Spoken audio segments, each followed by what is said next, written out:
For some reason, I never got around to analysing the link-click Bridon Arc outro, and I feel bad not talking about it when it's this pretty, so that's what I'm going to do today. Spoilers for the entirety of link-click. The first shot we're shown is of the fictional version of Big Ben in Brighton. The clock shows it's just before 11. The fight with Vane at the photo studio happens around 11. But also, because the clock is in England, if we convert it to the time in China, we get 6 o'clock, matching with the time in the promotional music video break and the clocks in the first ending over Think. The phone is dropped like the person who was talking had just disappeared into thin air. Combined with the green light, which we see paired with Chung Xiaoshi later in the outro, this is referring to his death. We actually see traffic lights twice more. Right after this, we have a billboard of Xia Fei with a red and green light in front. And just before the scene of Chung Xiaoshi, we have Lu Guang and a red light. Chung Xiaoshi is moving forward through time without changing the past, mostly, so his is green. Lu Guang is reversing time, not progressing, so is shown with a stoplight. Xia Fei having both is interesting. I could see it as a hint about his disappearance at the end of Bridon Arc. Lu Guang is shown in dark lighting, referring to him working in the shadows behind Chung Xiaoshi's back to save him. Chung Xiaoshi is shown in overexposed white lighting, hinting at his death. They're both holding objects related to what's happening in Brighton, the photo and the book of sonnets, but they look in opposite directions, showing they have different goals for their Brighton trip.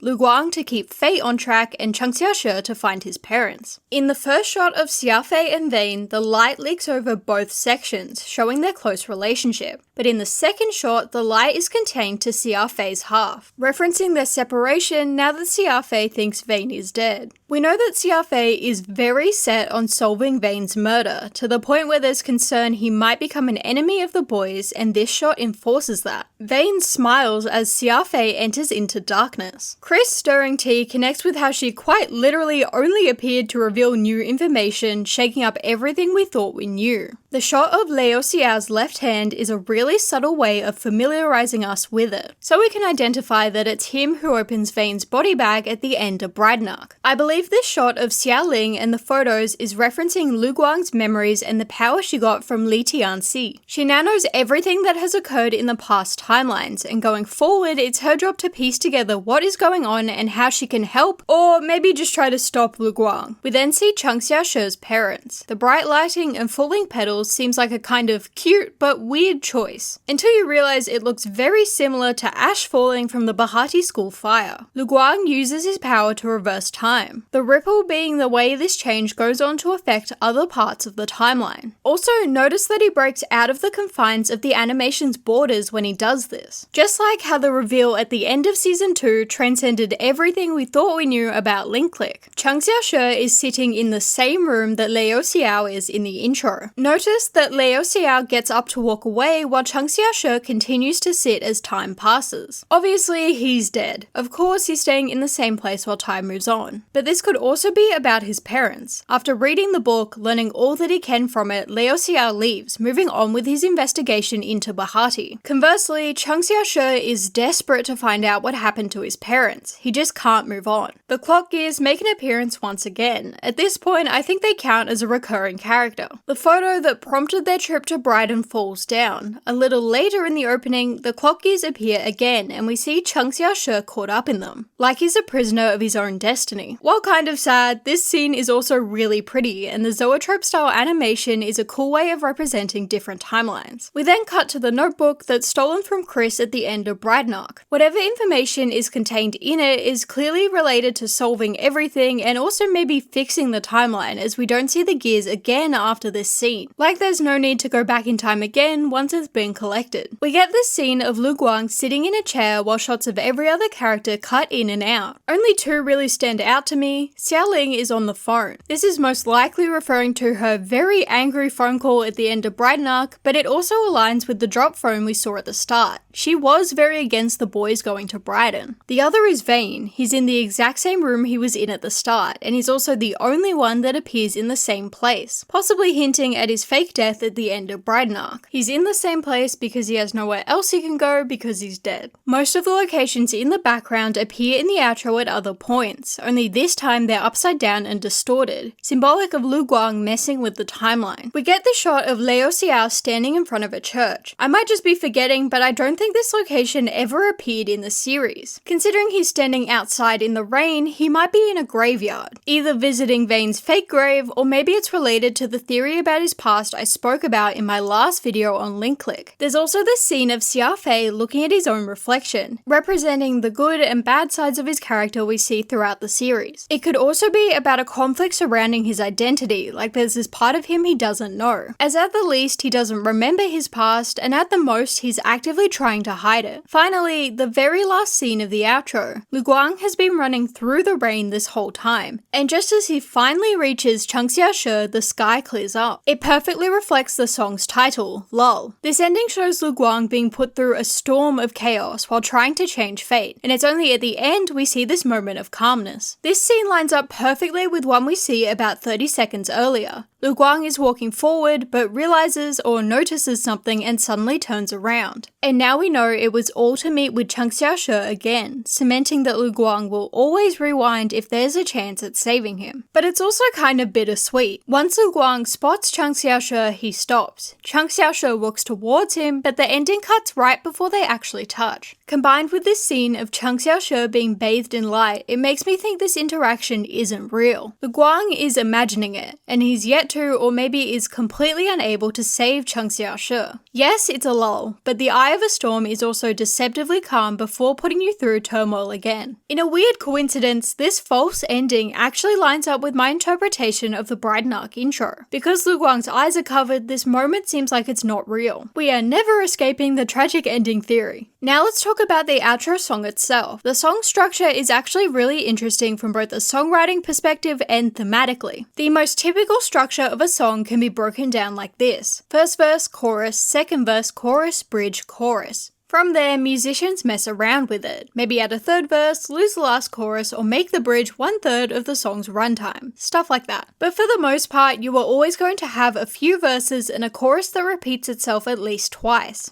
Lull doesn't do that at all. At no point does this song repeat itself. We can break it down into 4 sections: the first verse, then what appears to be the chorus, the second verse, and then what sounds like the chorus but is actually a completely different set of lyrics. It tells a complete story without ever once backtracking on itself. This is so interesting because Link Click is about time travel, Lull is about time travel, and yet the song defies that by never repeating. For the lyrics themselves, I'm relying on the Link Click wiki for the English translation. To no one's surprise, Lull is written from the perspective of Lu Guang. The first quarter of lyrics are the moments just before and when Lu Guang rewinds time. Red maple leaves are a symbol of strength and endurance, and in this case they're symbolic of Changxia Shi. So essentially he's asking, if I rewind time, will I be able to see Changxia Shi, the person I can't continue on without, again, even if it causes problems with the timeline? The line, "Those lies as clear as raindrops," matches so well with the outro animation, which is full of rain. At least Lu Guang is self-aware that he's telling Changxia Shi not to mess with the past while he's actively doing that. In the second quarter, we have gone back in time and are now trying to continue through the timeline, only changing what is necessary and nothing else. Those things that stir up emotions, those images, don't ask how the future will play out, is all directed at Changxia Shi, who, despite Lu Guang's protest, keeps changing stuff whenever he dives into a photo. Continuing, their job is to soothe the tears of people in the present, not the past. The third quarter brings us back to the moment of Changxia Shi's death and Lu Guang's first dive back in time. The room with the translucent windows is probably the bottom floor of the photo studio, as that's where Changxia Shi died. But that line and the next line make me think of their bedroom, specifically that one scene from the Bridon Arc opening with all the photos, a metaphor for all the memories stored in their house. And that last line, "Until the moment I capture you," feels so reminiscent of him diving back and immediately grabbing onto Changxia Shi's arm, desperate to not let him go this time. Which brings me to the final quarter, which fittingly talks about when Lu Guang's battle with fate will come to an end. Even if changing fate really is impossible, he will keep trying to save Changxia Shi, going back to the start as many times as it takes, wishing for things to turn out how he thinks they are supposed to be. And that's all I have to offer. It's interesting how this outro overlaps with the intro a lot, as the previous ones don't do that. Or maybe I'm reading too much into it. Thank you for your time.